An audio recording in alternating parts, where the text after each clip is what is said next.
And it's fun. Yeah, and it's fun. It's fun. Just go kick some dudes' butts, you know? Beating the boys is one of my favorite parts of Roundnet, I think.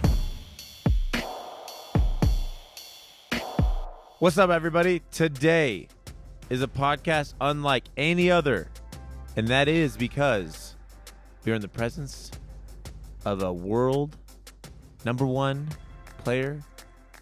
Also, she's a girl. Olivia Jenkins, #1 women's player in the world. What's up? What if it was just Tyler Chiswick sitting here instead of Well, me? currently speaking, I would for sure say he's not the #1 player. Oh, true. But if it was, true. We witnessed that. If Tyler, if you're out there and you're watching this, if for some reason you and I ever sit in a podcast together, remind me to intro you like that. But She's we have a girl. Olivia Jenkins. Hello. That's your camera. This is my camera. I see. We look at each other Okay. because that camera's on us. All right. We covered all this before. Yeah. We didn't cover it all. This is how live we do it. Olivia Jenkins, what's that Band-Aid on your finger for? I just noticed that. I get a cut on my finger sometimes whenever I serve too much, and it bleeds and it hurts. Would you say that's normal for women's players? Probably not. I don't think I've seen anybody else use very much tape. Because I'm a big fan of super glue, but yeah, post tournament recovery, you got to get them Band-Aids on. Yeah. All right, well, sweet. I think that's something that speaks to how hard you swing. Let's just put it that way. Mm-hmm. Women's players, you swing hard. Your sister swings hard. She does. Soon, she's coming for you. She's coming. She's coming. I actually wanted to talk about that a little bit. Oh, we are gonna, okay. Yeah. We'll get We're to gonna Allie. plug her. Yeah. We'll get to Allie in a little bit. Allie Jenkins is her twin. They look identical, but we don't know if you're identical twins. No, we don't know. We don't know. We don't know. Olivia doesn't know these things. All right. Well, background real quick, because some of us know Olivia, some of us don't. I like to intro people, and I like to learn about them. Olivia, first thing before anything, what is one thing about you that I don't know?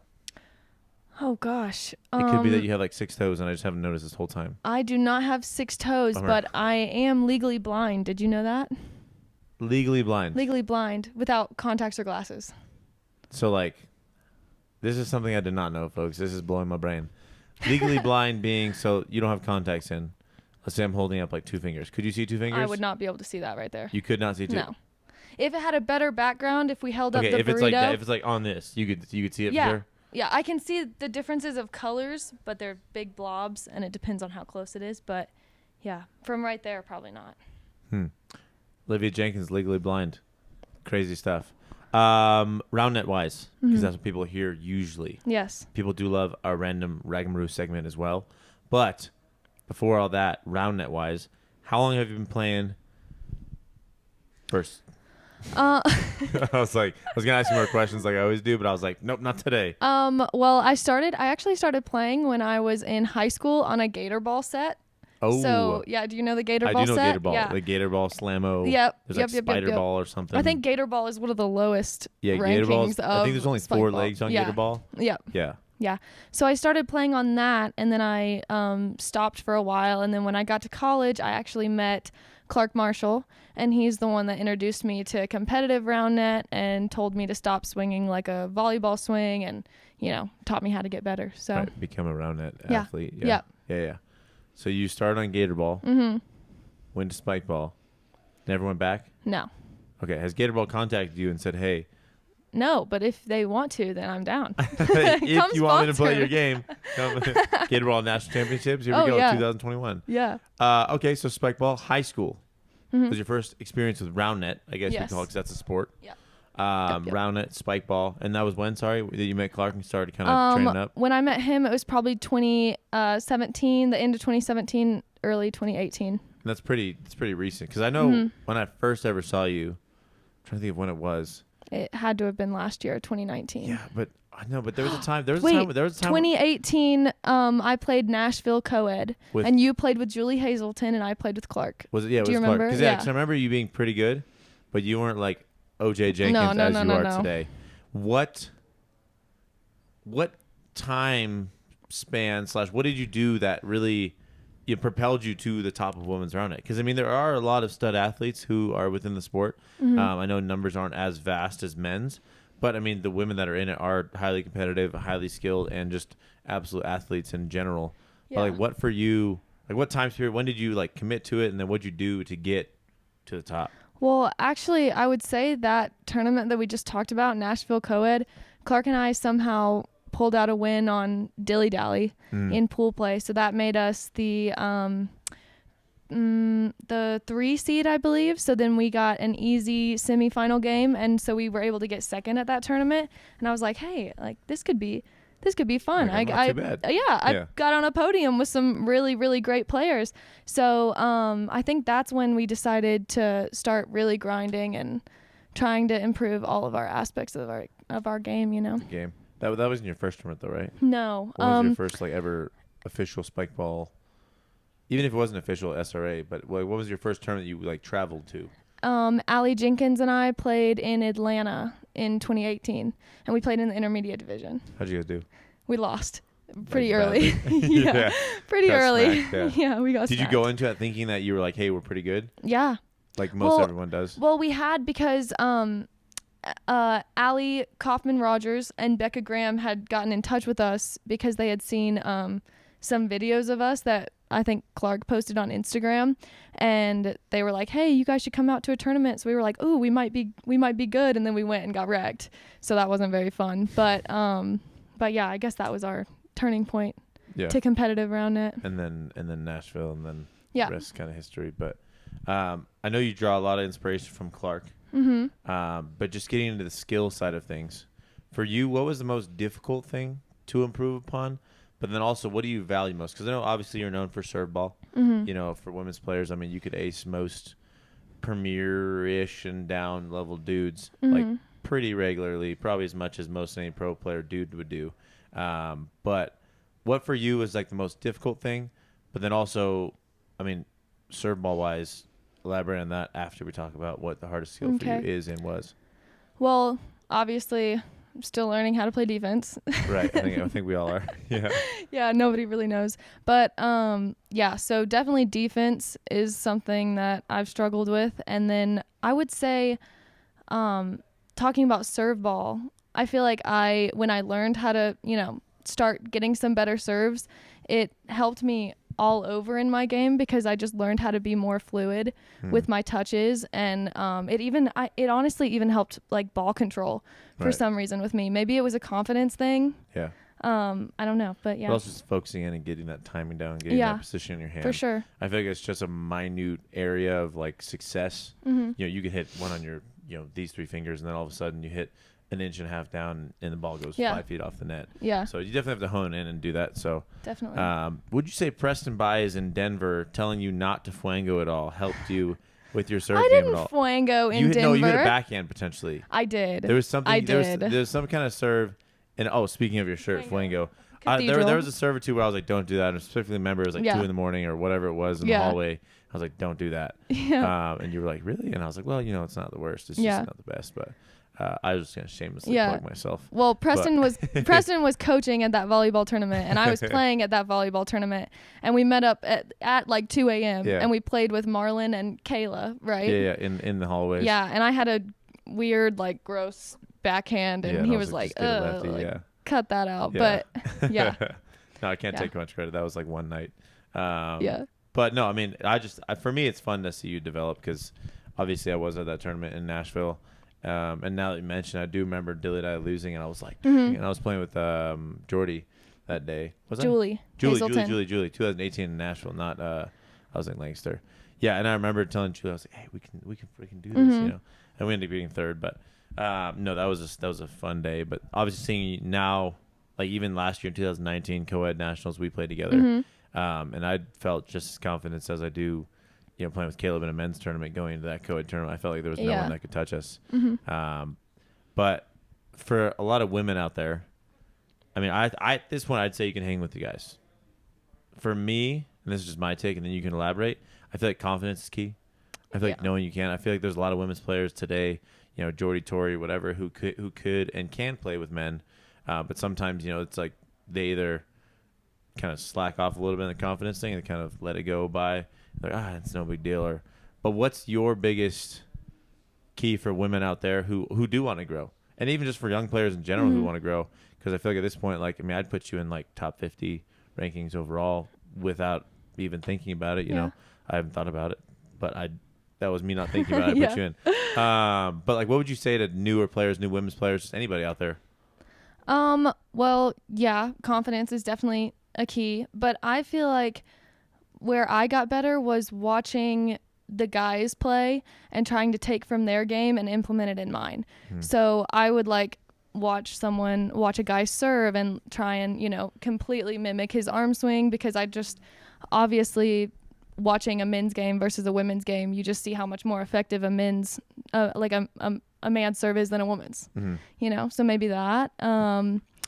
Also getting out there and playing with better people and just getting wrecked by them potentially makes you better too. I've never ever wrecked you. Never? Never. Ever? Never. I've never started Only with the cheat zone. Yeah, only with the cheat zone. Yeah. No.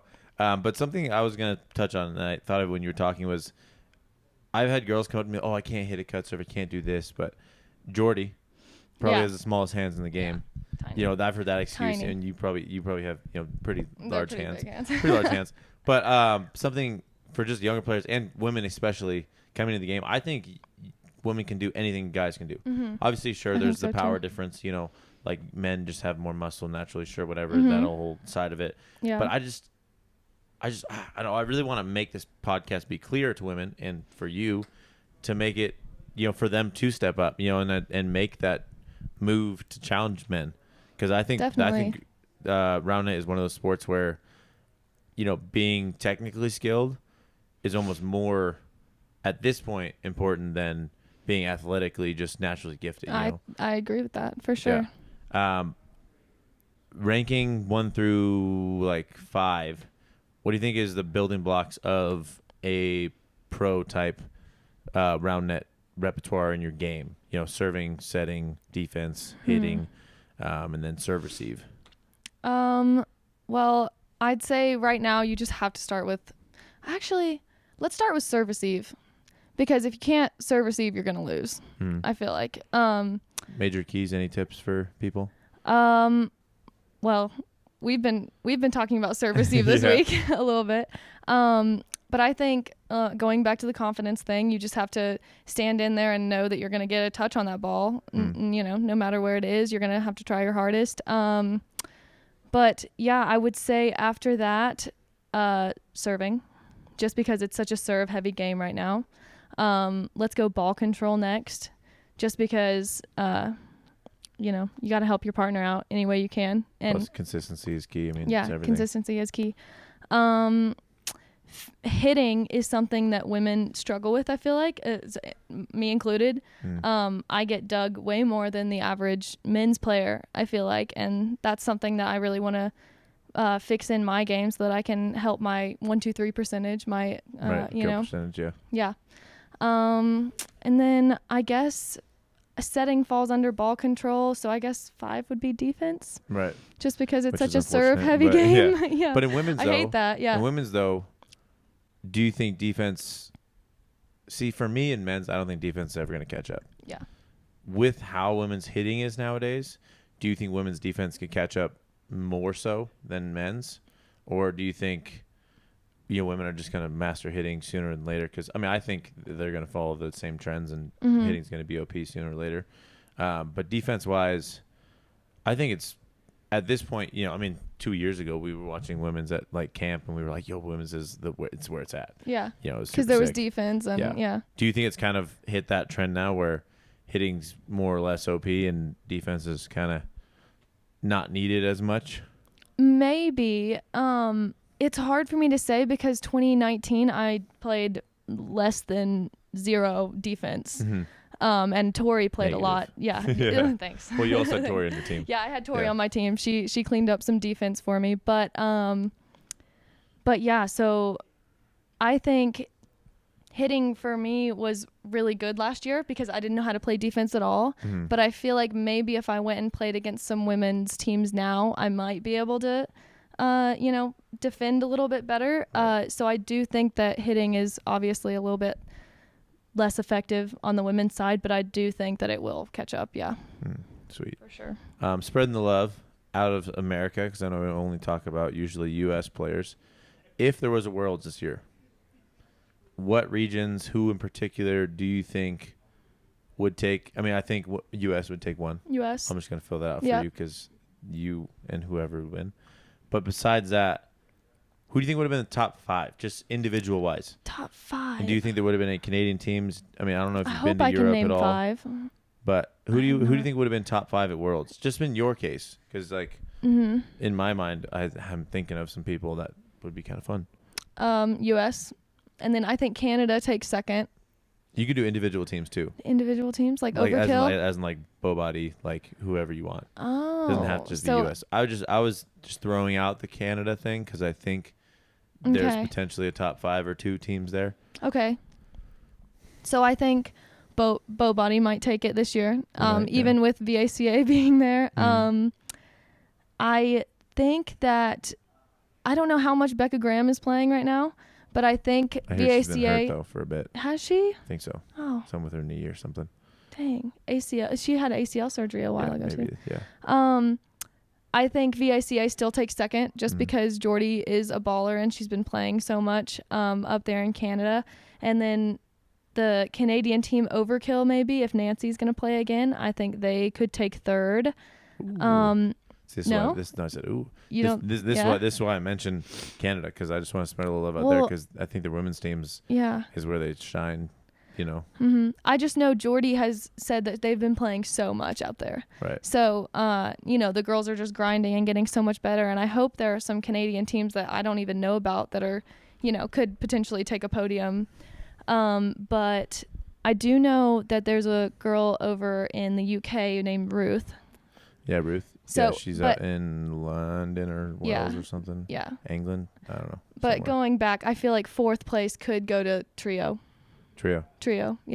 And then I would love to throw in Ruth and whoever her partner is. Ruth's because got a pretty she's solid cut. she's great. Yeah, we were just with her in like a few months back Really? in Europe. Yeah. I've seen some good videos of her. Yeah, she's a baller, and her partner Gabby at the moment, both super solid ballers. Yeah. But I just thought it'd be interesting to hear where you put Canada. No, I thought it was a good answer. Okay. Because honestly, Canada, I mean, they got second at nationals this past year. Yeah. Right. By beating Trio. Right. In the semifinals. That's what I'm saying. So I just want to throw a little love out there to Canada. Europe, I see you. Don't worry. In terms of you, because I want to put the focus back on OJ Jenkins here. OP, you and I, howdy doody, whatever you want to call us. I've talked this up a lot. Where would you put us if we were a competitive team in the top 25? Would you put us in the top 25? Open, men's. I would put us in the top 25, don't you think? I 100% would. But where do you think we'd lie overall? And I'm talking now. Because I think back then, I think, you were still taking the world by serving storm. I think now you're a lot better player than you were, and me as well. Yep. So where would you put OP in the top somewhere? Do you think that we could squeak into the top 10? Maybe. I mean, I honestly think I think we could potentially be, I'd say top 15 for sure. Okay. Top 10. Top 10's a stretch. It's a mild stretch. Yeah. Depending on the day. Right, like touching your toes for someone who's not flexible. Me. Right. You touch your toes, we get top 10 kind of thing. I was just curious because it was on my mind, and I like to spit my brain out a little bit. Well, I feel like if that were the case, then I feel like playing with you over and over and over, I feel like I would just get better all the time. And obviously my serve receive has increased, since I've been here. I'm touching more balls than I have. And right. I mean, you got the length. That's the biggest thing that goes against a lot of girls, the height thing. But you got height and you got length, and, you get skill, you get better. I just want to keep putting out there that I think women can more or less catch up to men. Absolutely. Minus power. But if you play with a bunch of dudes, which you have this whole month, I think it's definitely possible. So if you're a woman out there. And it's fun. Yeah, and it's fun. Fun. Just go kick some dudes' butts, Beating the boys is one of my favorite parts of Roundnet, I think. I like beating the boys too. Yeah. Yeah. Everyone loves it.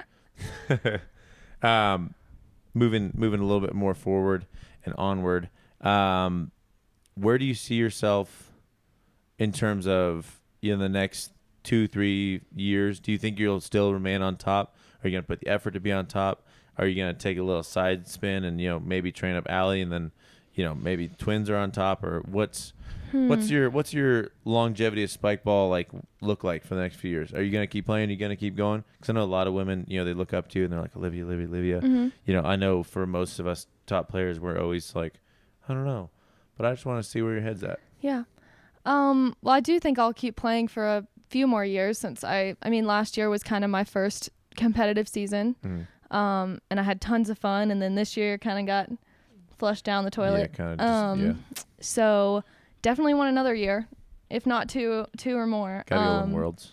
Yeah. And then, I mean, talking about Allie, after seeing her, I wanted to mention her. Okay. After seeing her this month just get better and better and better, it's exciting, but it also worries me a little bit. I know. I Whenever just I sit hype here her up, and be you were like, hey, what about me? Hey, come on. Yeah.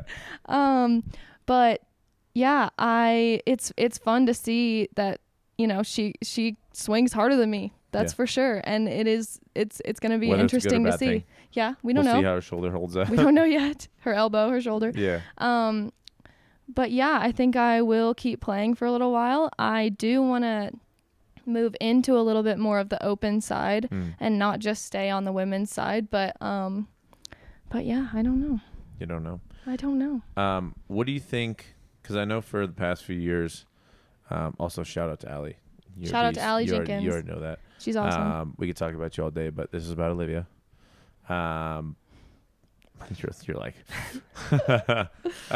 once, you know, she's going to pass you up at some point. You know that, right? Just release a little bit. What's up, Allie? I had to call her out. It's going to happen. Hey, it's fine. Hey, her hitting, lefty, righty. Preston, I'm not saying it's better. This is my podcast. I'm not saying it's better. I'm just saying, Allie, you're a beast. Okay, anyway, back to Olivia. Wow, we love Olivia Jenkins here. She's the best. She's just the greatest girl in the whole world. What was I going to say? Oh, I was going to talk about women's Roundnet as a whole. What do you think it's going to take to propel it into the same level as like men's? Because there are obviously an equal number amount of women out there, whether or not they play. But I've heard you talk about it briefly. But what would you say to somebody who's kind of questioning going to tournaments? Because I know of a lot of women I've talked to, like, I don't really know, like, you know, it's kind of like a dude thing, or like, well, I don't really know, you know, this and that. But from your mind or from your mouth to their ears, I mean, what would you tell them? Because I have a lot always to say, but like, I think it's great coming from you, you know, in terms of motivating them to go play or even just take a little risk kind of thing. Well, traveling and experiencing all of the, you know, everything that Roundnet has to offer, the community and everything, I feel like you just get addicted. So, or at least I did. I don't know about you, but yeah, I feel like going to tournaments and seeing how everybody interacts and, you know, just having that one game where you're like, wow, like this is really, really fun, or going out to eat afterwards or playing games afterwards, staying in the same house with everybody. Yeah, I feel like that part is just addicting, and that's how you get into it, and you have to do it to get addicted. Right. Perfect. And that's always been the kind of common theme between all these podcasts and most conversations I have, but it's really about the community. It's really about the people you meet, the experiences and memories you make. So yeah, I mean, for any women's players out there, I want to see more women's because, like, you know, it sucks when there's 10 teams. You know, it like nationals 2000, whatever it is. You don't even have a women's division at most tournaments these days. Right. So women, we need you to play. If you're watching this, go to a tournament. Go get addicted. Go have fun. Yeah. It doesn't. You don't have to be the best in the world to, you know, compete. Just go out there and compete. Just need some numbers. Right. Just need some numbers. I had a great question in my brain and then I totally forgot it. Well, then that's Roundnet random rigamaroo time. Do you know about this? No. She doesn't even watch the podcast, folks. It's where we ask random questions, rapid fire questions about Roundnet. About anything. About anything in the whole world. Okay. Should I be nervous? Yes. Okay. Should you be nervous? I will ask 3.5 questions. Okay. 3.5. 3.5. I've been told by my editor that sometimes I go on too long with this. So 3.5 is where we must go. Okay. Question number 1. Did you ever watch Teletubbies? And if so, did you think the sun in the sky was a little creepy? I did not watch Teletubbies, but I did see a picture of the baby, and now she's grown up. She's like 30, 20, 25 years old now. But I did not watch Teletubbies, so Okay, that's my well answer. then see, 3.5 more questions. Here we go. 3.5 more. Take it, Ryder. Here we go. Asking more questions. Okay, sticking with the same theme. What was your favorite show growing up? Like, we'll say cartoon show. Definitely SpongeBob. SpongeBob? I was a huge SpongeBob fan. Huge Sandy Cheeks fan. Any favorite quotes from Sandy Cheeks? No. No favorite quotes? Do you know one? You can't be a huge Sandy Cheeks fan if you have no quotes. I was a fan you of her can. whole scientist dome underwater Squirrel underwater vibe. kind Yeah, of thing, yeah. Okay, favorite episode then? My favorite episode, Mhm. Doodle Bob. Doodle Bob? You know that one? That's Where when- he that's when draws that's when with the makes magic little- pencil. Yeah. Yeah. Makes Doodle Bob? Yep. Okay, Doodle Bob. Shout out Doodle Bob. Sponsoring this episode. Doodle Bob. It's fun to say Doodle Bob. Okay, question number 2. If you could be any ice cream flavor. Yes, Andrew Gasway is the army crawling in the background. Don't mind him. we just hear He said, "Why would you on the say carpet. that?" He just straight up army crawling behind us. Like, what is that? If you could be any ice cream flavor. This is an interview question that asked me years ago. If I could be any If ice you cream could be flavor, any ice cream flavor, what would you be? And why? Detailed answer. I know this is Roundnet Rigamoo, Roundnet rapid fire question. well, I would try and be something gross, No. right? Okay, yeah. To not Yeah, get yeah. eaten. But Is see, that? Am I thinking about this wrong? no, I mean it's however you want to answer it. To me, it's more like what would you be? What represents you? Oh, makes. We more could say sense. that. We could makes say more that you're like sense. in Antarctica where no people live, so you don't get eaten. How about Okay. Oh man. Maybe like a nice confetti or a birthday cake ice cream. You know, that? And elaborate. with some sprinkles Mm-hmm. just through. I don't know. I feel like I'm a relatively happy person Mm-hmm. normally. Is that what the sprinkles are? Yeah. Happiness. Happiness just sprinkled throughout, sprinkled throughout the whole body of yourself. Yeah. Okay. You said like confetti type ice cream. Yeah. What does that look like? Like vanilla ice cream with just colorful sprinkles all the way okay. through. So like vanilla with sprinkles. Yeah. Cool. Yeah. No. Hey, that's your answer. Do you have one? Yeah. I still resonate with this. I said chocolate cookie dough. Chocolate chip cookie dough. Sorry, I don't know what I just said. Chocolate cookie dough, bro. Because I feel like for the most part, I'm pretty like level-headed and like I'm through and through with how I am vanilla. Mm-hmm.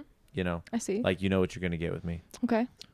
The chocolate chips are just bits of like fun, bits of energy, bits of this and that. Like a little bit of sweetness in there. Okay.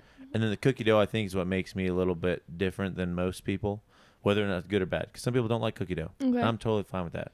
But for me, like that's like the the very strong opinion, Preston. That's the YEEE-YOW part of me. That's Gotcha. the sprinkled in sprinkles as you have. Okay. I have the cookie dough drop bombs. Okay. I I love cookie dough.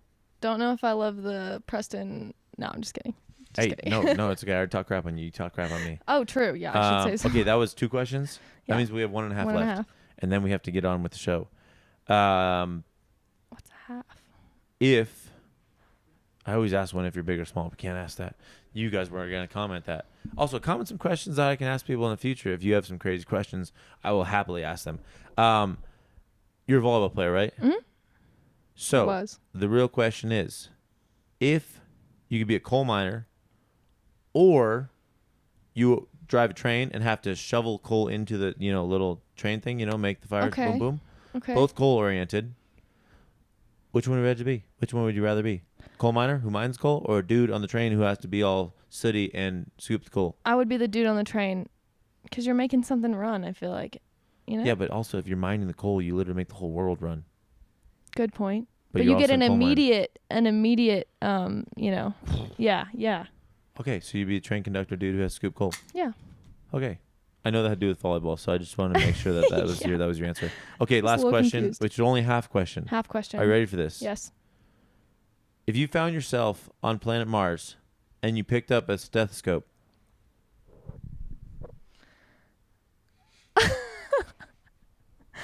I would probably die because I couldn't breathe. you would die from the peanut butter sludge that fell off the stethoscope. Right. That was the half question that you didn't answer. What is going on? She doesn't understand, folks. It's a half a question. That's why I want to get rid of it. This segment's phenomenal. Ryder. What's up, everybody? We're back to the regular section now. Ryder doesn't love the Roundnet questions. Comment if you love the Roundnet question or the random questions, because I do. Those are not Roundnet and Olivia loves random questions too, as you could tell. All right, we got a little bit of time here. Is there anything, I usually wrap up with this, is there anything you want to ask me, tell them, anything on your brain that you just need to get out? Well, we could go back to the women's Roundnet and just talk about getting some numbers in players. She wants numbers. And I feel like that comes from men's players inviting their sisters, girlfriends, wives, friends. You know, you have to get them in and get them addicted. Mm-hmm. So, yeah, because men always say, how are you going to get more, you know, because I ask all my friends to come play. Right. And I've gotten successfully, I've had 3 girls come play. You know, of my friend group. Stay and stayed, play. Yes. Yeah. Or to get addicted and want to travel and stuff. So, yeah, I mean, we just got to get it from both sides. Don't be shy and maybe don't be a guy. Yeah. Yeah. That's the new catchphrase. Don't be shy and maybe don't be a guy. It's perfect. Perfect. Yeah, I think that's definitely something huge, because I know it's funny you say that, because I've had a bunch of girls who want to come play, and halftime I'm like, well, you know, maybe. Mm-hmm. But then sometimes when I do, it's like you get them hooked. Yeah. You know, and I mean, girls, guys, all in between, I think invite everybody. Yeah. I think that's a big thing. Is definitely. Just, you know, grow the community, grow the sport kind of thing. For sure. Get those numbers up. Is there anything that you would like to shout out in terms of your own Instagram or maybe your own YouTube or maybe anything phenomenal that you want to shout out? I mean, I post my highlight videos on Olivia Jenkins' YouTube page, so you can go check those out. Watch our Rec Kids.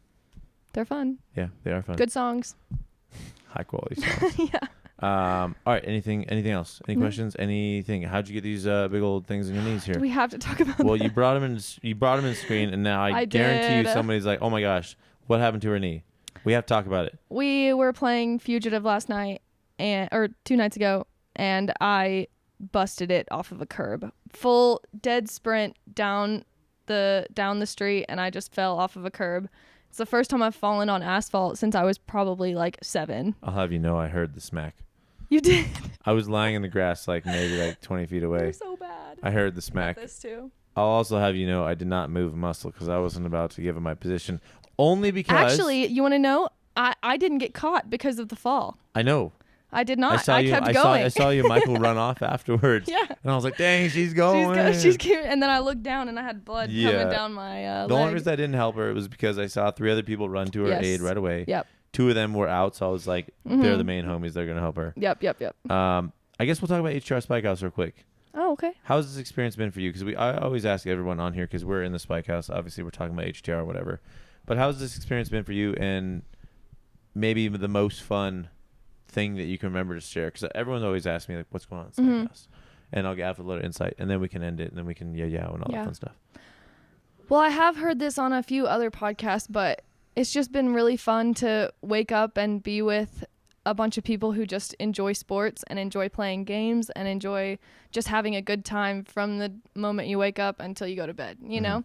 Because we play games until 3 a.m. most nights. But I'd say my favorite is maybe listening to Chandler commentate Werewolf. Oh, yeah. He's incredible at it, and I think it really helps the game. I feel like if I ever play Werewolf again, it's just never going to be the same. No, it's never going to be the same. Like, someone's going to be like, okay, Werewolf, who you want to kill? Yeah. And I'll be like, no, it's He werewolves. brings the drama. Open your eyes. Yeah. And then it's like, werewolves, who would you like to kill? Yes. And then you're sitting there like, Who? Yeah, exactly. Who's going to tap my knee? Yeah, and then every single one, he has a little something saying and everything. Yeah. That's definitely... Yeah, he's great. He has that creepy music and everything. Yep. Yeah. Yep. He's got the whole If you ever play thing. Werewolf, get creepy music. Yeah. It adds to the mood. And Chandler Hertzler. All right. Good? Good. Great. All right. If you don't already know, if you have not already, please subscribe to HTR, How to Roundnet on YouTube. Drop a follow maybe on Instagram. Olivia Jenkins, is that what it is, right? Yes. On YouTube? Olivia Jenkins. Just straight up Olivia Jenkins. Up Olivia Jenkins on YouTube. There's a bunch of footage on there, I know. If you want to watch the best women's player in the world, just Rec Kids, women, guys, all alike. It's definitely on there. Also, this podcast, whether you're watching or listening, all of them are going to be on Spotify as well as iTunes podcast. So go check it out on there. Make sure you listen, drop a little follow. But I think that's all we got today. That's it. Banner didn't fall. That's a great thing. Let's go. We'll do a 3, 2, 1, and then get out of here. All right. Yeah? Yeah. 3, 2, 1. YEEE-YOW! Microphone up to my That's okay. I think. Do you want to redo it? Okay, yeah. No, it's fine. Okay, I thought it was good. Sweet.